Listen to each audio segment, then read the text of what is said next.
All right, my name is Tyll Hertsens. I'm the editor-in-chief of InnerFidelity.com, and that's a website that's a sister site to Stereophile.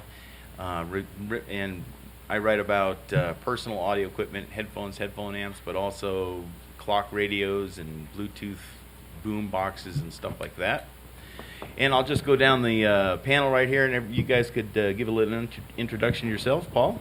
Hi, my name is Paul Barton from PSB Speakers, and I guess the discussion here is where the future of streaming media and lifestyle listening to music, and I think I can shed some light on what we're doing in that category.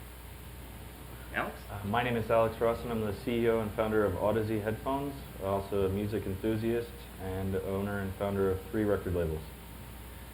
My name is Warren Chi. I write for Positive Feedback and Audio 360. I'm also a music enthusiast, and my day job is as a consumer electronics product developer, and some of the products we do are right along these lines. So. All right, so to introduce this subject, the question that I posed initially is, what is traditional audio? What is personal audio? And how is that line blurring these days? And I think in some ways it may be the wrong question to ask right off the bat, because I think there is radical change occurring right now in the world of audio.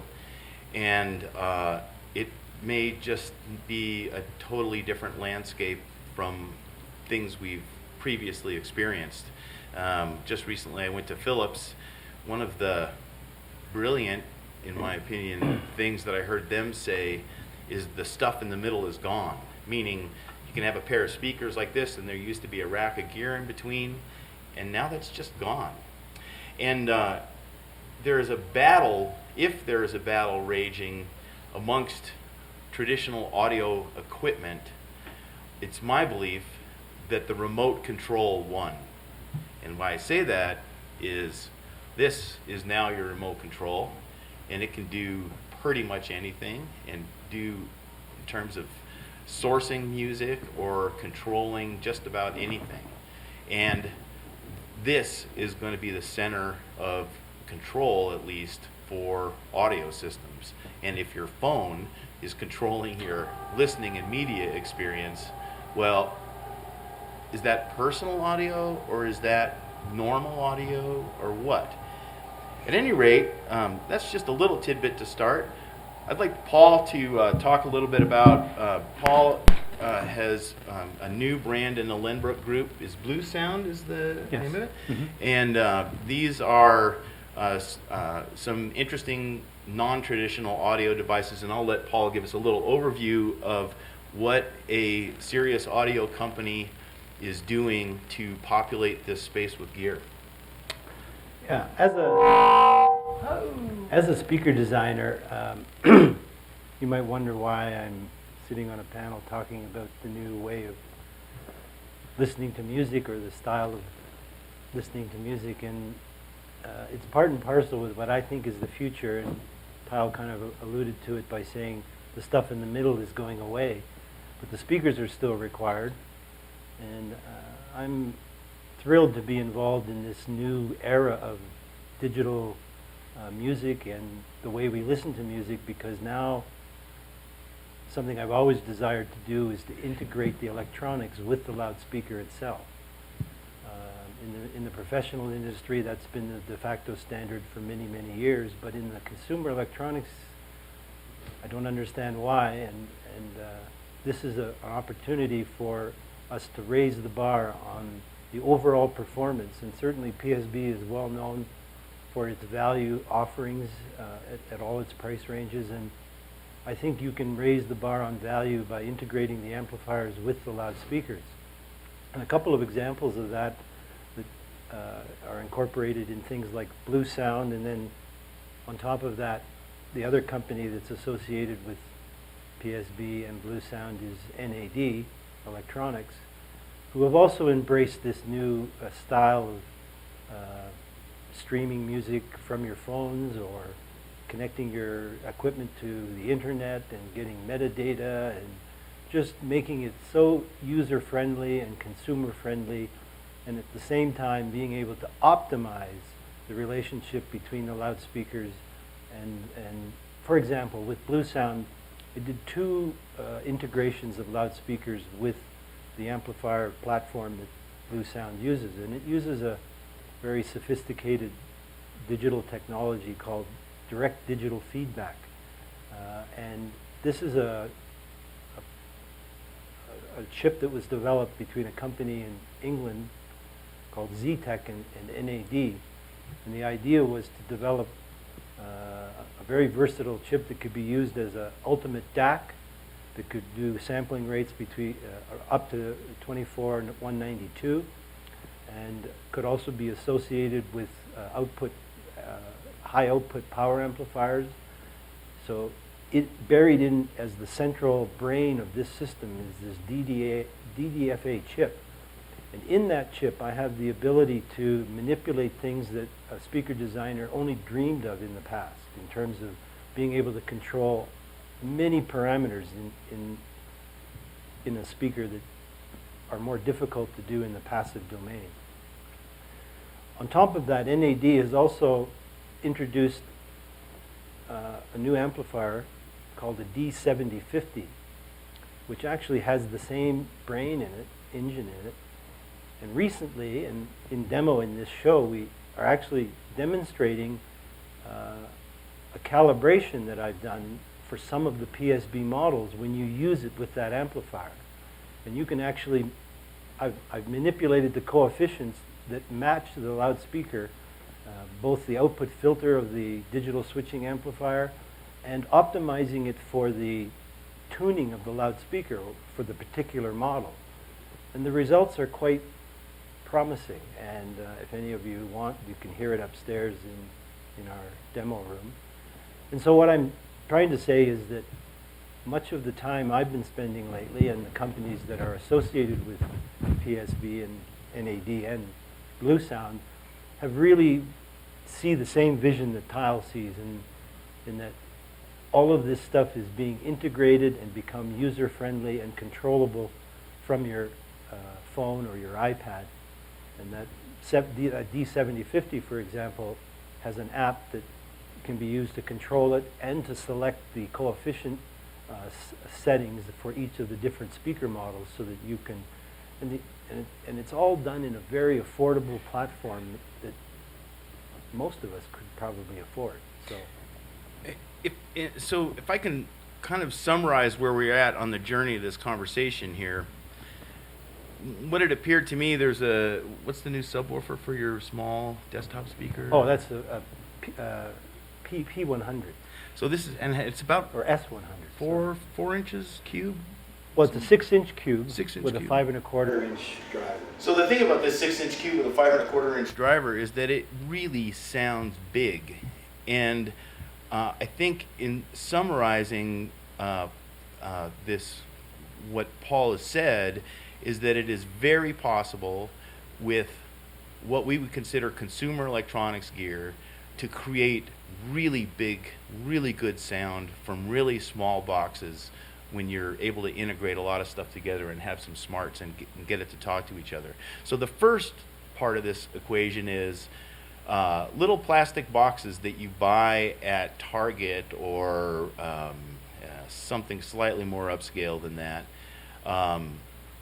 It is possible to get dramatically better sound than we've previously had from boom boxes and so on and so forth. So this may not be audiophile quality sound, but it is certainly very much better sound than we've heard from consumer type products before. The speaker, the Blue Sound one with the speaker in it, you said is the, what do you call that? That's called the Pulse. And how much is it? About $1,000, or Yeah. no, $700. $700, but it's a really nice single unit. All right, so now we know what people are doing to make great sound in little boxes, and I'm going to throw it over to Warren for a little chat about what are the next steps after we can make good sound in little boxes. Where are we going from here? Well, I mean, once we eliminate some of the components in the middle, we've also A little higher? Okay, got it. Well, once we eliminate some of the components in between everything, we also essentially eliminate interconnects. And if you go down that path far enough, you realize, well, why don't we just wireless everything? Now, yeah, I know what we think about wireless, but the truth is there are certain forms of wireless, communication in terms of transferring music and everything that are just, again, it's analogous to a situation where it's not necessarily audiophile, but it's clearly better than anything consumers have gotten a hold of in quite a long time.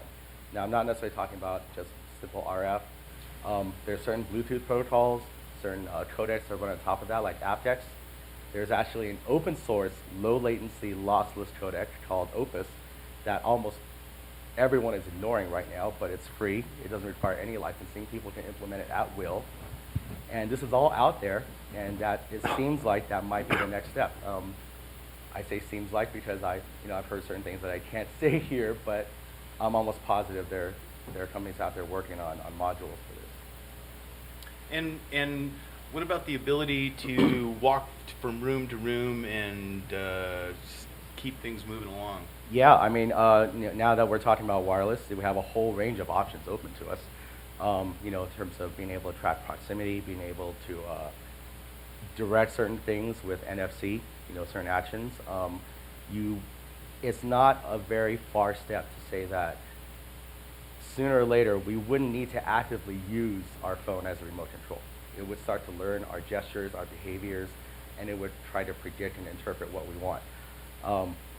From there on, it's as far as consumers go, it's pretty much just the easiest thing ever. And so that's a perfect segue for Alex, who's spent a lot of time, and we had a very interesting conversation last night of, well, where do you go from being connected? The gadgets sound good.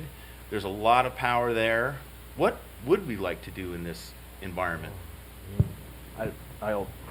Everybody hear me all right? All right.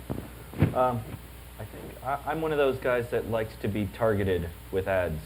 I don't know if that's weird, but I like things to be fed to me in a sense because they're taking my data and figuring out what I'm interested in. And in the morning, I could very well see there's basically a scanner in my room that can tell what mood I'm in and get me going in the right direction that day. If I'm down, then play the music that I would want to hear that would uplift me, or vice versa.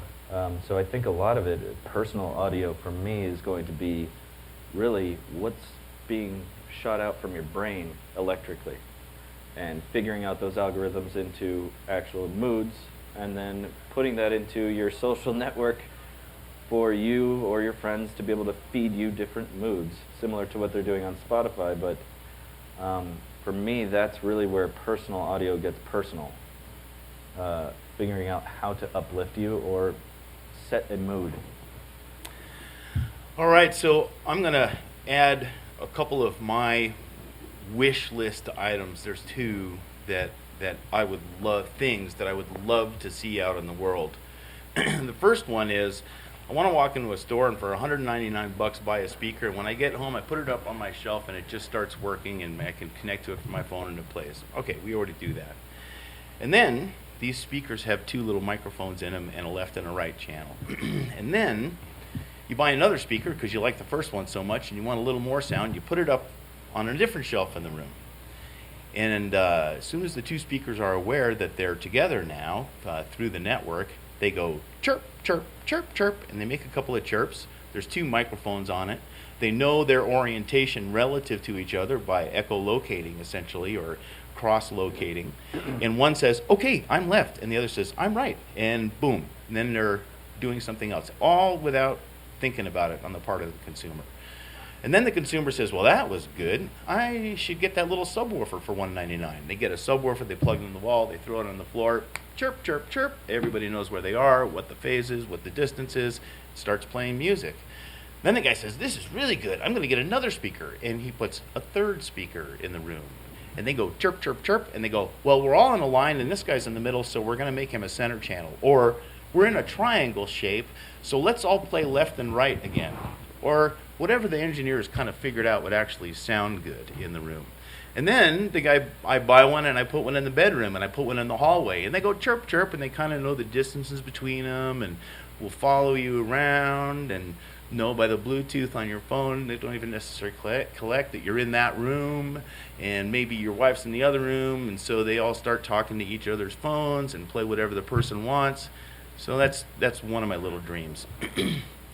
The other of my little dreams is a little along the line of what Alex just said. I want a remote control for controlling my music. And I don't pick my music, I pick my listening experience. And on this remote control, there are axes, which are orthogonal to each other, that relate to what music is. So, for example, you could have beat, fast beat or slow beat, and you can tell that you want the beat to go faster or slower. But there are other things in music that you can analyze and control for as well. For example, whether the music is dense or thin, whether it's a chamber group or a symphony, whether there's a lot of information in the music or just simple. You could control for, does this music have an overall form, AABA jazz tune, or some very flowing Brahms that moves through a lot of different things? Then you could have another axis, which is whether it's sonant or dissonant. You know, whether there's a lot of first, thirds, and fifths, or whether there's a lot of ninths and 13ths and 11ths in the music, and dissonances. And there are a number of these types of axes that you can control, and if the person who held all this music was really smart, they could dish it out to you based on your desired experience and not on by picking a genre or picking an artist and saying what's like that artist. So now the question is, what do you guys think? Where is this going? I would love to hear some other sort of thoughts on the subject. Does anybody have anything they might want to offer or out there? Anybody? Yeah. Getting some of this from like Spotify and Pandora, where they're trying to do that music genome, the way Pandora calls it, is a music genome. And Right. there's actually a couple of companies out there. One of them is behind Spotify's that they only have that information. They don't have the music. They just track what all the different bits of music mean. Right. But I don't see the axes becoming a real big thing because you have to know music. Most consumers don't know music. They know what they like and they know what they don't like, but they don't know. I'll repeat a little bit of what you said, that Pandora and some Spotify and some of these music services use something called the music genome. And the music genome is essentially a very smart computer that listens to the music and characterizes the music by those types of things. Rhythm, the beat, harmonic density, our chordal structure, a whole variety of factors. And musicologists got together and trained computers to recognize these types of things and then categorize music by it. And then the other thing that he said was really interesting, which is that people may not have the wherewithal to understand these axes on the phone. And Warren, what was your comment the other night? I don't think it's so much that people don't understand what they want. I think if anything, it's that they don't know how to describe it. They don't have our lexicon. They don't, they don't know how to communicate that to us or to another person. But one way we can easily overcome that, at the risk of having some imprecision, is to basically say there's an advanced mode, there's a intermediate mode, and a beginner mode. And in a beginner mode, you wouldn't necessarily refer to it as tempo. You would call it energetic or slow. In terms of harmony, you wouldn't necessarily call it if there's dissonant or it's dissonance or consonance. You would just say it's it's heavenly or messy, or we would come up with some kind of terminology that the common man can understand and relate to, even if it doesn't quite mean what we Right. understand it to mean. And over time, they can shift through these modes. They can go from beginner to intermediate to advanced. And if they're so inclined to learn the lexicon, then they can get there. And if not, they can be perfectly happy. Ignorance is bliss, right? If they're loving what they have, then it's fine for them. The idea, when we were having the conversation, the idea that flashed to my head was buttons, and one says, breakfast at Tiffany's, and another one says, street life, and another one says... Mosh pit or something. Yeah, mosh pit, and another one says a day at the beach, or, something like that, and it has presets for all these axes to start doing their thing. Yeah.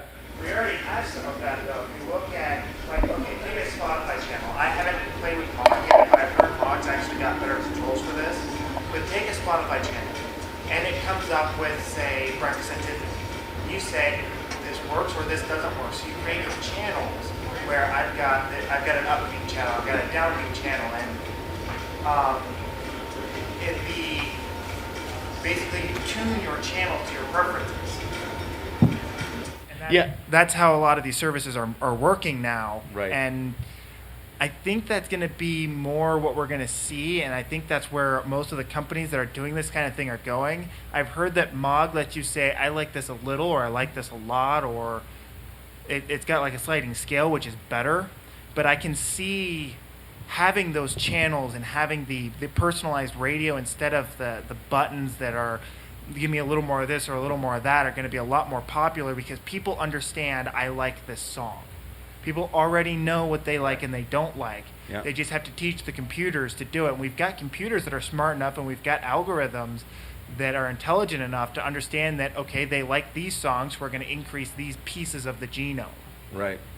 No, I think it's very true that the trick in all of this is a big artificial intelligence fuzzy filter, but one of the key elements is understanding the music itself. A lot of what's been going on to date has been you pick this music and other people like you who pick this music and have similar favorites as yours also listen to this music.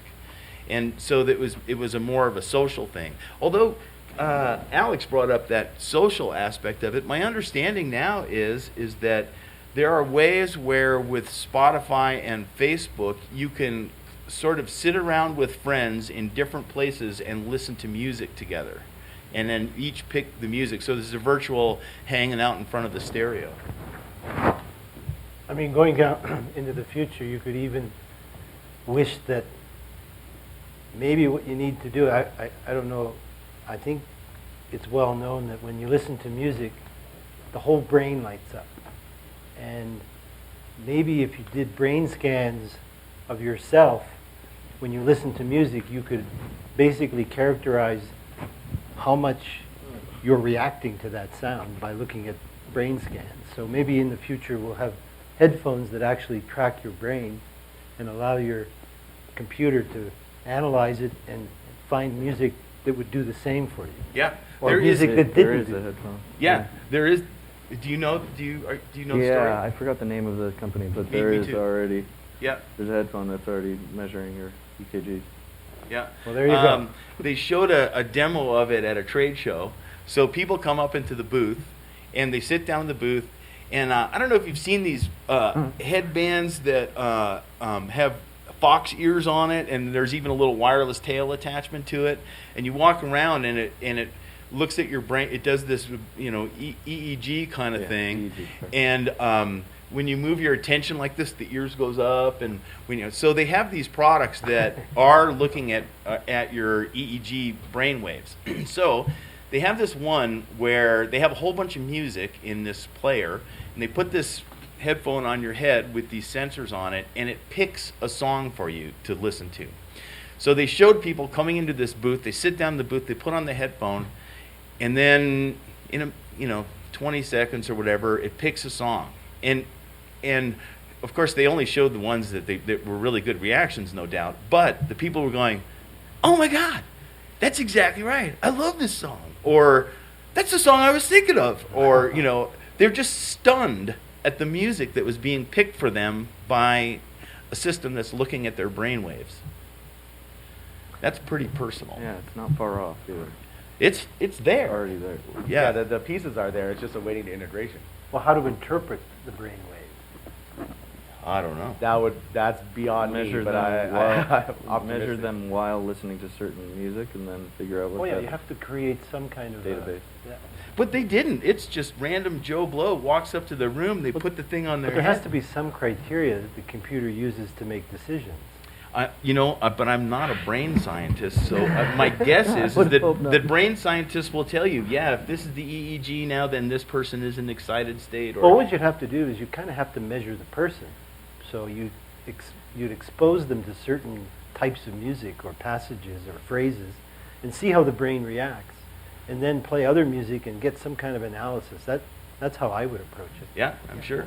Well, maybe this can work something like the Smith Realizer, where there's some kind of calibration, Yeah. personalized calibration. Certainly. for each person, That would be good with any Certainly of the improve speakers. it. It would Yeah. certainly improve the system's ability to predict. Could even go further into saying, now that you've got this link between your reaction to it, not just your conscious reaction, but your physiological reaction, you could also change the way it sounds, like contour the frequency response, or add some spaciousness, or do all kinds of things that the brain, this mechanism could actually go, oh, okay, well, he likes that more, so we'll dial that in, and then, oh, we'll try a few other things. Oh, he likes that more, so we'll make that. Right. So you could do a lot of things, I guess.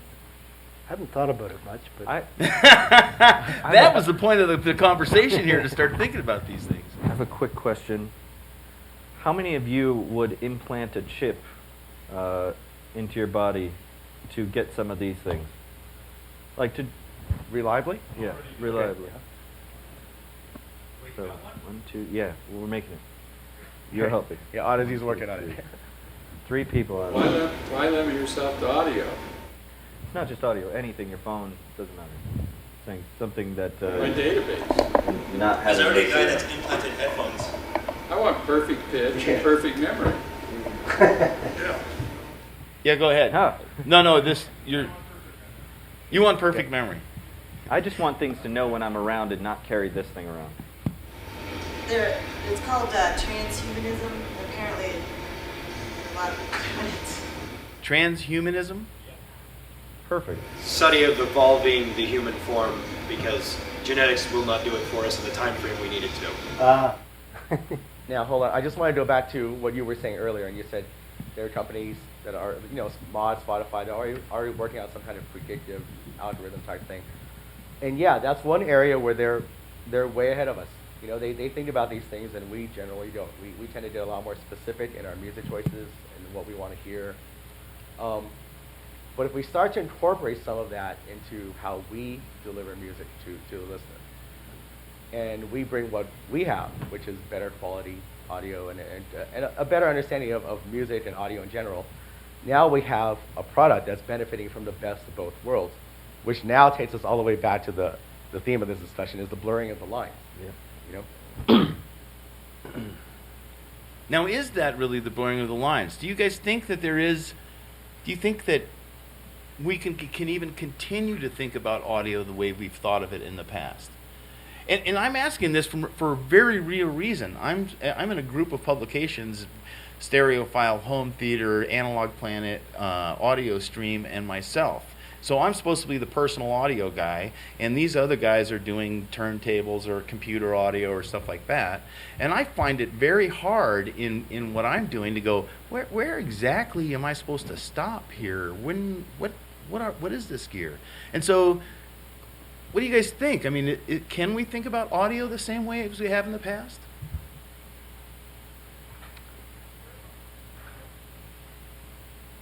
So a suggestion about the chip is I need to be able to configure it. I need to be able to replace it. And the joke I've been using at work is, don't mind me. They just gave me the latest version of my database. So yeah, there are a few bugs in it. yeah, exactly. Just as there have been some hardware and software bugs in some of the audio equipment I've used. So, okay, I want it, but I need to be able to manage and control it, particularly if there are problems and bugs in it. So maybe I don't need the chip in my head. I need the slot for the chip in my head, or I need it Wi-Fi chip to my head, or a chip in my head and a chip outside that I can manage without having to go back to the darn surgeon. But I think it's I don't want a band around my head. I'm going to get tired of wearing that. So we need to be flexible about the physical part and allowing us to configure it just as I can EQ my own system or anything else. I need to EQ whatever I'm doing personally Your as life, well. basically. Yeah. EQ your life. Right. I think there's a halfway point, which is that cell phones get smart enough and aware enough of where you are and what you're doing and how you move through the house that one of Alex's one of the things he said is that there's this music program, so you get up and I've not thought of it in terms of a sort of a biofeedback system that was controlling that, but I have thought of it in terms of I want 15 minutes of something like a Vivaldi when I first wake up, and then I know that I'm going to be starting to cook my breakfast or whatever, and so I want the latest NPR news blurb and the latest Rush news blurb so I can have a good laugh, and whatever it happens to be, that I have my little program, and that it runs throughout the day. It knows that I like this kind of thing at some sort of part of the day, and then when I walk out the house and I get in my car and turn my car on, it's paused the music. It knows it's no longer needing to play it in the house, and now it's in the car, and it's following me around basically. And just getting there, I think, is fairly within the realm of what can be done, and would be a real boon to people. So I think there are some halfway steps in that, but yeah. Okay, well, just to take this tangent a little further, I think if there were something like this, realistically what would happen is that everything would be on a cloud. You wouldn't have local processing. You wouldn't have a whole lot of functions here. It would simply be a communications chip. And I think the idea of having information input through something like that would, for lack of a better word, just freak people out. So what would you probably do is have a sensor package interpreting, your biometric data, sending that to a cloud for processing, which then controls your environment essentially. So there wouldn't be a whole lot of need to, upgrade firmware or anything like that. It'd be a simple. We're simple basically chip. wearing it already. Yeah. And have you upgraded? I've upgraded. I always upgrade. There is a reason. And did some of the upgrades they had 701, 702? Why was that? There's teams of hundreds of thousands of people working on it that have to update it. It's all evolution. No. I'm saying you wouldn't have You wouldn't have this device because the things that you would want to control are not this device. Okay, you're not controlling this screen. You're controlling the screens that you walk past. Yeah. So, yeah. Boy, that just brings up a whole other idea. Yeah, now it's all Minority Report stuff. Yeah, the screens you walk past. You walk past an electronics store, and all of a sudden, all the screens in the electronics store are sending you advertisements that are displaying information that's stuff you like. Hey, there's a picture of my daughter. Then you think of ultrasonics, where it could be beaming you sound that not anybody else hears, right? As you walk by. Yeah, well, they did that in New York. That commercial in New York. Alex's feelings on DSP, catering sound to the person, like going to the mood, what you were speaking about earlier. Yeah. Always found that fascinating. Well, and Paul mentioned that tweaking the EQ and stuff in the system and looking at your brain feedback to optimize the sound of the sound. So subconsciously you're feeding back to the system whether you're liking what you're hearing or not. Like if it sounds too bright, it might know that and turn the high frequency off a little bit. And what's really interesting now that I'm thinking about it is that I'm sure we all agree that listening to one recording artist versus another recording artist varies far more than some of the systems that we have. And I'd love to be able to come up with ways to tailor it so that I feel that all the different sounds that different recording engineers think sounds good doesn't always sound good. To you? But to me, well, to many people, I mean, most people agree when a sound is good. There is no personal taste. So when I say sounds good, I'm kind of assuming. Sorry? I said, yeah, we lost many great producers. It's more button pushers now. Exactly. So. But there are still gems out there. Okay. Right. Recorded music is getting better, but there are some artists that don't rise to the top because their music sounds good. Often they don't. But it would be nice to be able to think that, okay, if I just think enough, maybe it'll change enough for me to like the way it sounds. That would be cool. You know, like if a recording artist records too bright or he's got a microphone with a big resonance in it, you know, I've often gone in and fixed some of these things and make it sound really good and wish that I could show the producers, so this is what it should sound like. So you have a system that's an on-the-fly remastering system, and your subconscious is the producer. And that would be cool. I'd love to learn how to do that. When we came up with a Jerry Wexler and a Reef Martin plugin. No, right. You know what? Ultimately, that might end the loudness wars, because then those of us who don't want it, we don't have to have it. Right, because then what they need to produce is clean audio, and then from a source. Yeah, we all commonly, manipulate. We fix it ourselves. Exactly. Yeah. The compression increases, or dynamic compression increases or decreases based on whether you like it or not. Yeah, exactly. Thank you, but no. For the past 20 years, you've been screwing it up, and I want it how I want it. That would be fun. That's real personal audio right there. There you go. That's the ultimate. And that would be valid on a high-end system.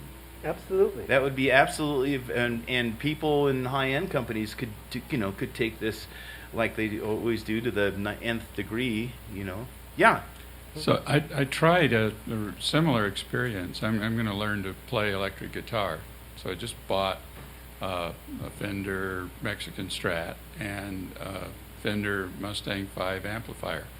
Are you familiar with any of this? So it's a modeling amp. It's a large amp. It's got 4 12-inch speakers and a head. It's a hell of a value, and it'll simulate, according to them, and I don't trust all the reviews, but supposedly it can simulate the last 50 years of guitar amps in software and do it in a way that the tube guys, these are tube amps that it's simulating. So their claim is that those guys will like it. I tried another thing, which was instead of using my high-end audio or low-end high-end audio system at home, I played from this through the input into that guitar amp. Now guitar amps, for a guitar, obviously, so it has almost no high end and maybe less low end. I can hear that it's not there. But when I play Beatles, I like it. Sometimes. There's a lot I'm not hearing, but it must be sounding like maybe that AM radio in 1963 I first heard the Beatles on. So I've discovered that some days I kind of like the lo-fi system. And some days I like my high-end audio, depending on my mood and what I want the Beatles to sound like today. Paul, could you tell us about that study where they had people listen to something, they leave the room, they come back and listen to it again? Well, yeah, we've done a lot of psychoacoustic evaluations of listeners in blind environments where they don't know what it is they're listening to, and with a bit of training and give them some vocabulary to describe the sounds they're hearing, you get very significant results. But what was interesting is, and I'm a firm believer in this, and more as time goes on, that, well, we all know that in many ways our nervous system is extremely adaptive, visually, sonically, and our nervous system mostly reacts to change, not steady state. So when you go into a place where there's a strong odor, you smell it right away. But after a while, you become immune to it because there's no change. And we've done a lot of studies of people where we we do these double-blind screen listening tests. So people will go into a room, and normally our setup is 4 loudspeakers positioned in a way that 4 people can listen to it in the room and basically get the same transfer function. The room's been treated to do that. The reason we did that was so that we could do more than one person at a time. It becomes scientifically a challenge to get data unless you can do large numbers of people. And we found that people who go into the room for the first time and spend 20 minutes doing a selected sequence of music and making judgments, and nowadays speakers are fairly similar, so the differentiating between the two is a bit more challenging than it was when I first started doing this back in the mid-70s. And I often see people go in the room and they listen for 20 minutes and they come out. We usually take a 20-minute break and do 20-minute listening sessions back and forth. So they come out of the room after the first session and I'd ask them, so what do you think? And they go, they all sound the same. And so we go in, do another round, and I might change the number that the speaker is. I might even move some of the speakers around, and the listeners might even move around.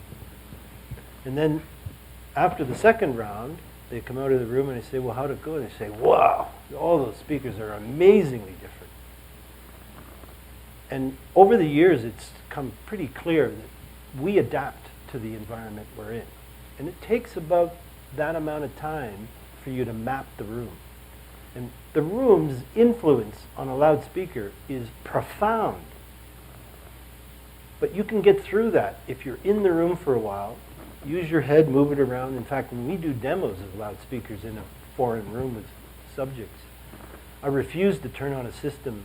Unfortunately, at shows like this, you can't do that. But if you're doing a good demo, you try and listen and orient yourself to the environment you're in. And if you're not familiar with it, it will dominate what you hear. There is no question that happens. So the results and making judgments on sound in strange rooms, I urge you to take your time, because your brain will map the room and eventually the room will become less of a factor in what you're hearing. Just a bit of advice. Paul also mentioned another study. Paul is a wealth of arcane and strange information about audio, but he mentioned a study where they were in a church in the pews, and they measured the vibration in the pews with the orchestra playing or whatever, and then they did it on headphones without the pews and measured people's pleasure, and then they had accelerometer, or they had shakers on the pews where they'd play the appropriate level of sound from that track in the pew, and the pleasure meter went up. And then they just played pink noise in the seats, and the pleasure was up again too. Just above threshold. Well, so you just play the music. You didn't have to actually put the low frequency that was in the music in the vibration. You just had to add some shaker to the, and if you could get higher scores if you just made it 1 dB above threshold, so that the people sitting in the chair actually didn't really feel it, but their overall enjoyment of what they were hearing went up. So there's something to be learned from that. All right. Well, we've reached the end of our session here. This is, I think, was an interesting dialogue. I had no idea what we were going to talk about once we got past that first introductory stage. I want to thank you guys for participating in this little jaunt. I hope it, mostly hope it caused you to go, wow, I got to think about this some more. And so thank you very much, and thank you guys very much for coming on relatively short notice. Thank you. Thank you.